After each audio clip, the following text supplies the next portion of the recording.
because if you do, there's a natural running lane somewhere on every single snap of the ball, and instinctively he just knows where it is.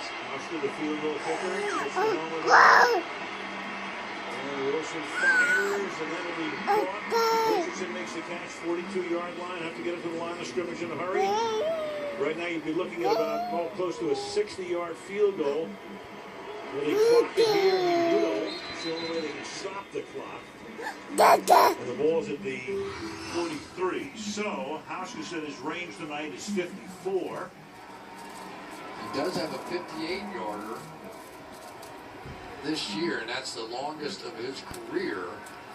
So you may, I think you'd probably take one shot if you can get a little 5-yard quick out, get out of bounds, and go for it. If not, just throw it away and give him a chance. Yeah, if you stay in bounds, that'll do it.